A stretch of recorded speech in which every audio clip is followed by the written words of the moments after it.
It will always feel like you are trying to push a boulder up a hill in your business if you don't have a really clear plan as to why your business exists and where you're trying to take it.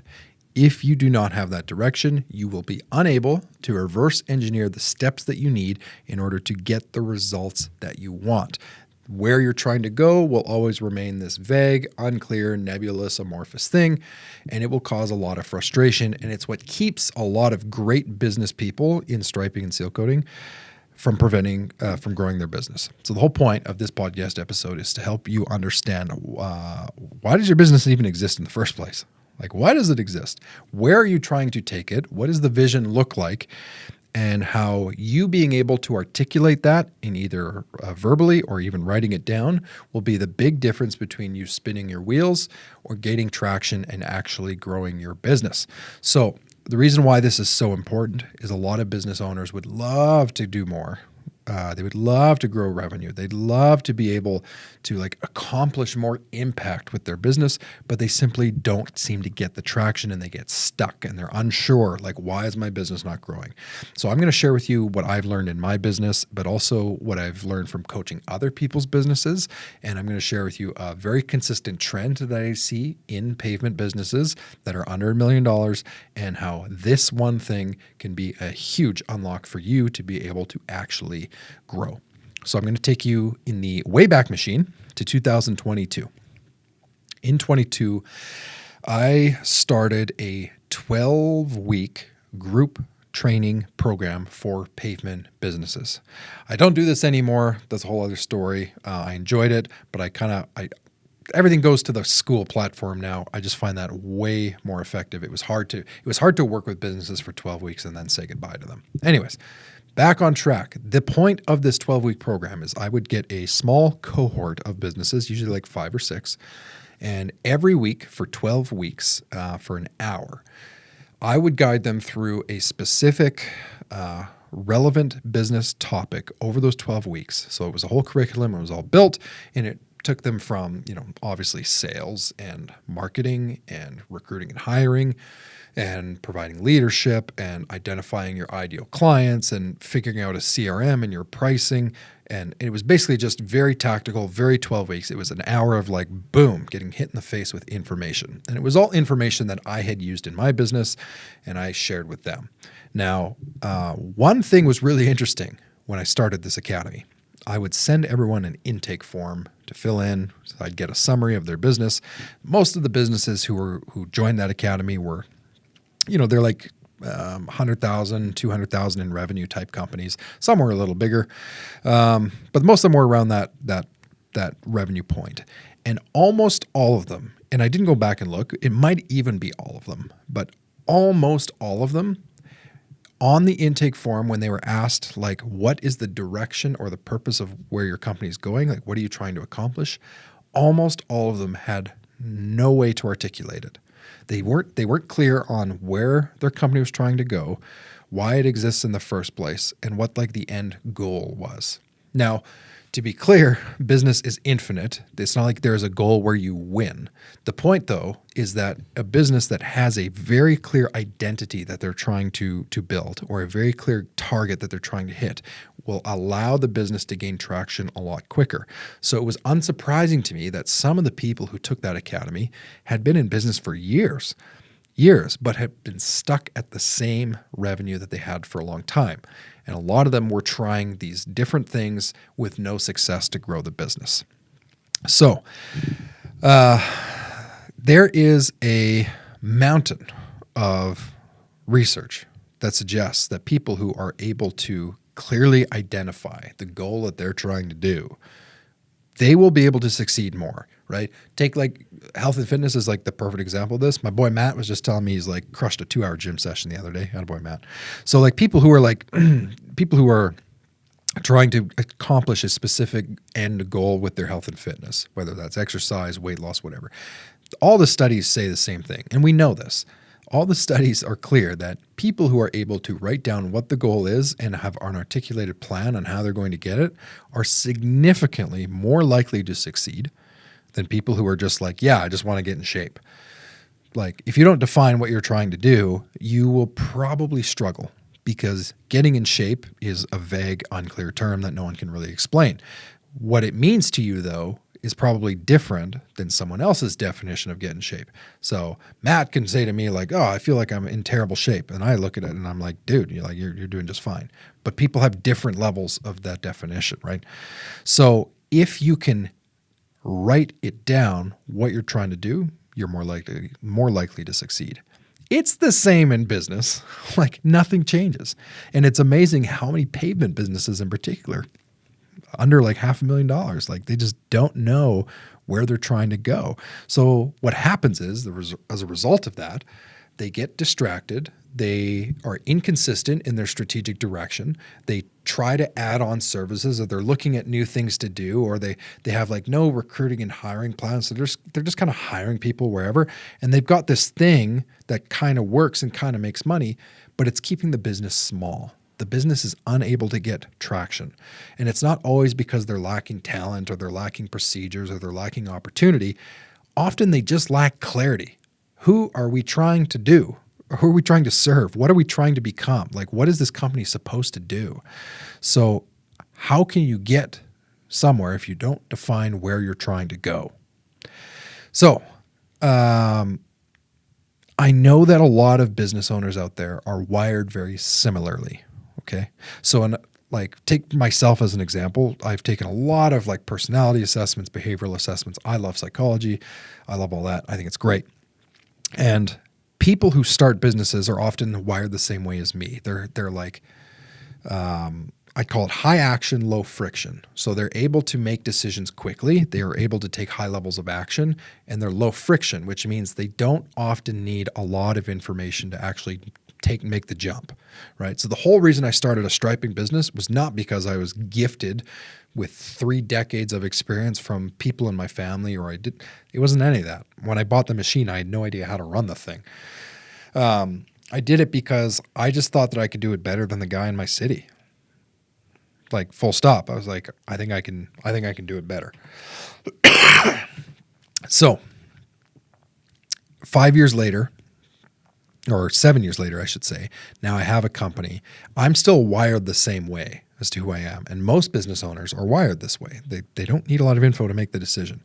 That is great for starting a business. Like if you think about the people who are like the tire kickers and who are like always planning to start, but they never actually do, those are just people who are the opposite. They're like lower action, higher friction. And those people are super important in a business down the road. Like if your business just thrives with like high action, low friction type people, like the business will always be chasing shiny objects because the business owner, somebody like me, always sees opportunity and stuff and will always try different things. So people with this personality type are susceptible to the shiny object syndrome, right? They just chase the shiny stuff. Their business starts from nothing. They become successful.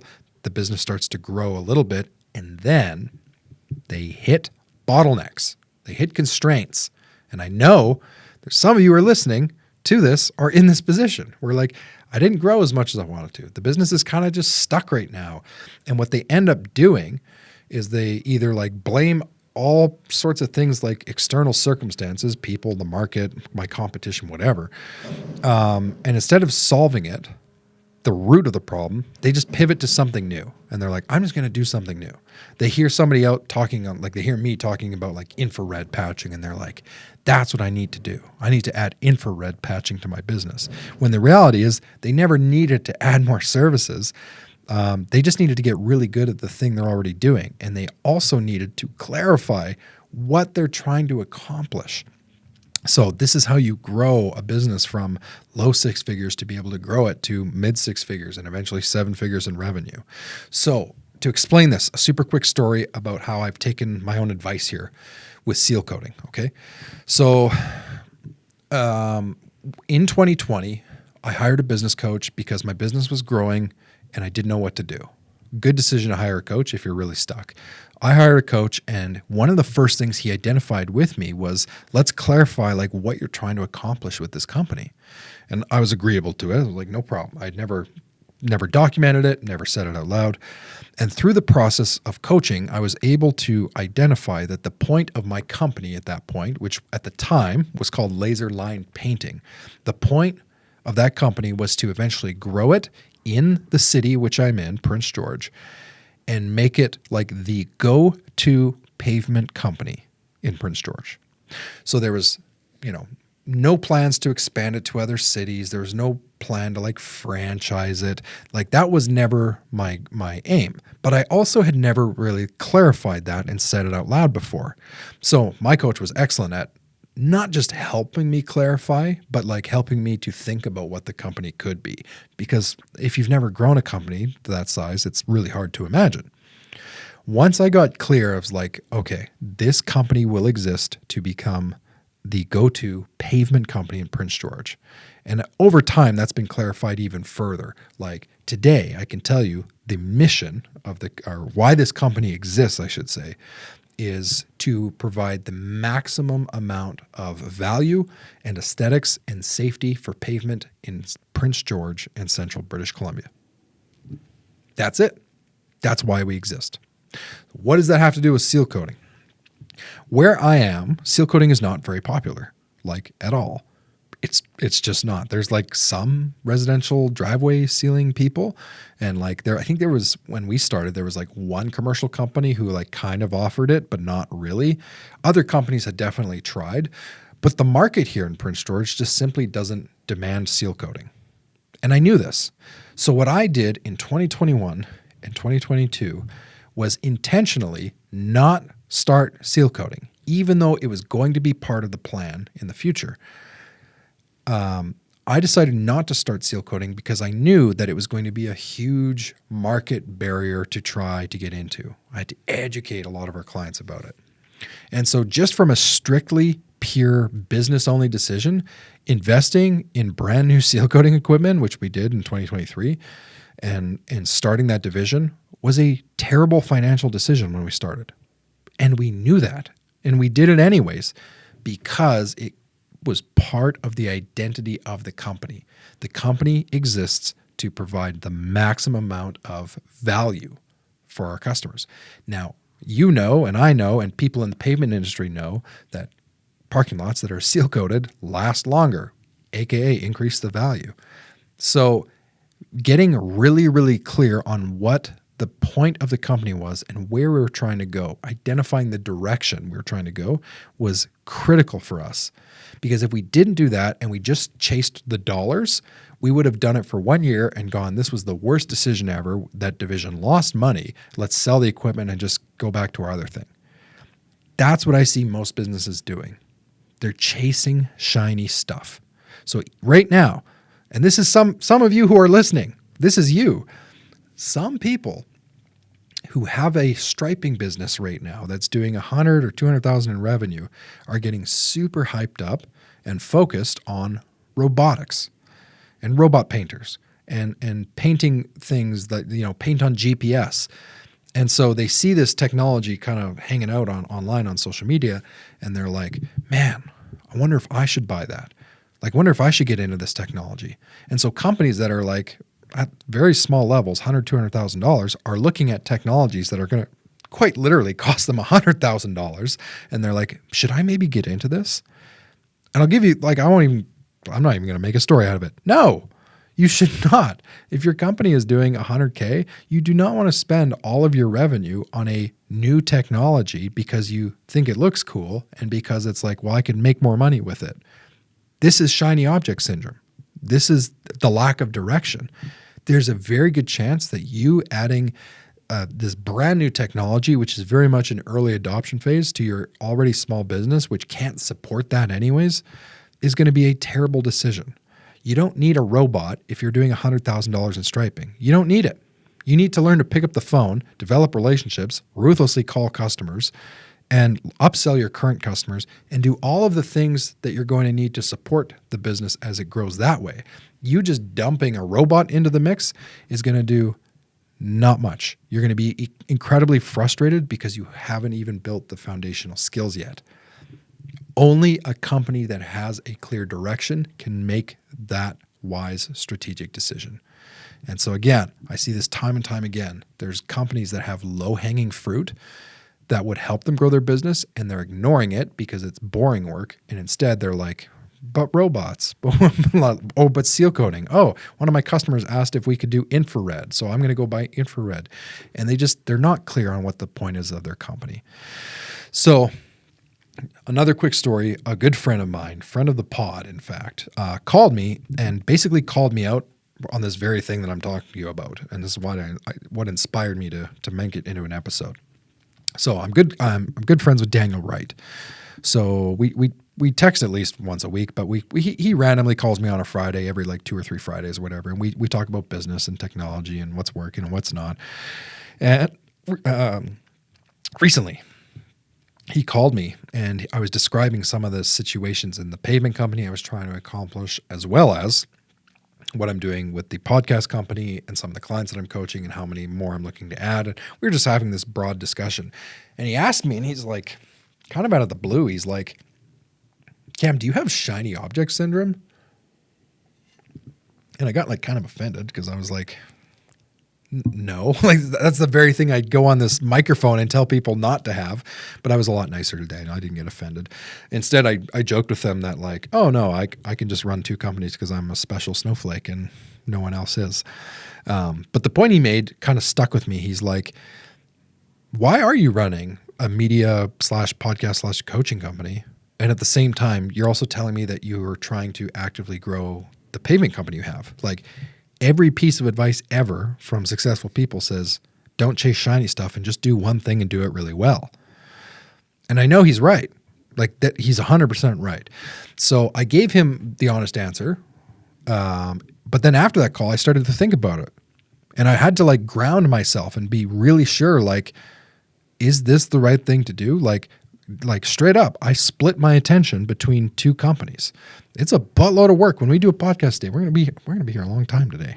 It's a long time. And the amount of, I was telling Matt before this episode, actually, like, dude, I'm starting to really appreciate and understand how much preparation I got to do before. And it's like, to do this really well and consistently, that takes a lot of time. And then I'm working with 5 companies, so that takes at least an hour every week. So like, all in all, I'm easily spending on average like 15 hours a week on the podcast and media company. So that means I can't spend as much time in the pavement company. And so I asked myself, I said, self, like, am I doing the right thing? Like, am I chasing a shiny object? Am I just chasing something that doesn't have a clear direction? And thankfully, in my case, like I'm very confident that there's a clear plan to what I'm doing, and I'm clear on what the direction is for both the pavement company and the podcast company. I'd say less so for the Stripe It brand, very clear on where the pavement company is going. But I'm also very, very like super grateful that I have amazing people at the pavement company who are like crushing it and they're running it, and that really helps. So it made me think though, without a clear direction, people drift. And when people drift, they make poor strategic decisions that keeps their business small. So that brings me back to you who's listening to this. Where does this leave your company? What do you want this company to look like in 3 years, in 5 years, in 10 years? Like, yes, you're going to get it wrong. Like what you think is going to happen in 10 years obviously won't happen. But like, do you understand what you're trying to accomplish? Like if you're a part-time business owner now and you're constantly buying a lot of new equipment and you're trying new things, like you should probably ask yourself, like, why? That's just killing your profitability. And if you don't plan on growing your business full-time, it's probably not the right decision. So if you haven't ever started this process before, like keep your target simple. Is it a certain metric? Like, is there a revenue target you're trying to hit on? Like, as you climb the mountain in business, is there a specific amount of jobs you're trying to do? I think everyone should sit down and decide. You should unplug and be like, how big do I want this thing to be? What kind of impact do I want it to make? Do I want this to be a really big company that maybe is not as profitable, or do I want to keep it small and maximize the profit? How many crews do I want to have? That's a big question. Like, do I see us getting into a shop and an office one day? Like, if the answer to those things is yes, like, yes, I imagine more crews. Yes, I imagine a shop and an office. Yes, I imagine us doing more. Then that's great. then you can start to make strategic decisions that align with that. And again, I'll go back to like buying equipment. If your goal is to run multiple crews and get yourself out of the field, you don't need to go invest in like new services. You just need to get really dang good at the one you're doing so you can get yourself out of the field, grow it, scale it, and then you could start looking at all that stuff. Like just now we're starting at our pavement company. I'm just now starting to finally get into like what other things that we could do. But like I had to park all the shiny stuff for a long time and just get really good at what we're doing, get really good at the core competencies, get really good at the snow removal. And that took a lot of time. And along the way, we could have easily got distracted and done court resurfacing and done like, I don't know, we could have done like small paving work, and we could have done all these things. And it was like, it would have just killed our direction. It would have just killed us. So write it down, reverse engineer the steps. What do you want your company to look like? And if you're really stuck, get help from someone. Ask someone else who's done it before. Ask them to help you build out what you want your company to look like. My ultimate recommendation, go unplug, man. Just go unplug. Go for a walk in nature. Go listen to this and then take the earphones out and just think about it. No music, no distractions. Just think about, what do I want this company to look like? I believe that companies that are really clear on what the goal is of the company will make better strategic decisions. They will make more money and ultimately accomplish what they're trying to do. That's it. Keep your stripes on.